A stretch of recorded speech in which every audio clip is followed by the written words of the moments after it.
Het monumentale paan Gleenstrastaten in Burgum is compleet vernaaid. Ek is het na je culturele seizoen 2021-2022 uiteenzet. In de weken van 13 en 9 september wordt er daarom een open week gehouden. Nou ja, de mensen gaan al heel lang zitten en de activiteiten beginnen al jaar weer. En we kennen net in een groot feest dwaan of een grote opening. Dus alle activiteiten die we oors hebben, binnen ook gewoon open.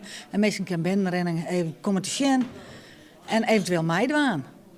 Een van de activiteiten die tijdens de open week op een rol stieren is een biljetkliniek. De hele week kunnen hier gratis biljetten, hoor maar wat er in klok waren. Maar het hoeft dus net vrij biljetten. Ja, vanmiddag hebben we uitgenodigd de heer Hans Dijkstra.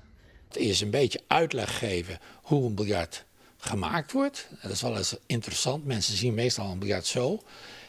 Ik geef daarna een paar stoten, seriestoten. Dan doe ik wat trickshots, wat we meestal leuk vinden.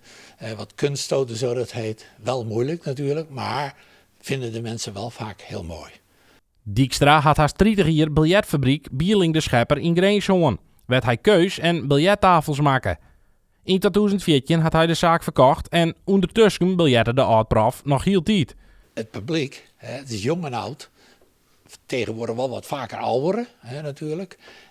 Maar ja, het is je hobby. En dat is net zoals met voetballen.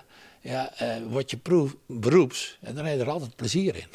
En het mooie van biljart is, je doet het zelf. Ja, als je verliest, ja, dan heb je het zelf gedaan. Maar de meeste biljarters, dat weet je wel, die geven de schuld aan het materiaal. Die bal die rolde af, ik heb ook geen geluk en nou ja, dat soort dingen is het. Maar Of het laken was niet vlak. dat kan ook nog eens een keer, ja. Maar ik heb een keer een lijst gemaakt van 280 manieren wat excuses geven de heren biljarters als een biljart misgaat, de bal misgaat. Of ze hadden gisteren een drukke dag gehad, of ze hebben slecht geslapen, ruzie met de vrouw. Nou, ga zo maar door. Naast het biljetten is er natuurlijk deze week volle meer te doen in Gleenstrastaten. We gaan nog een Italiaans filmdiner, dat vindt 2 keer plak op Tonge en op Vretianne.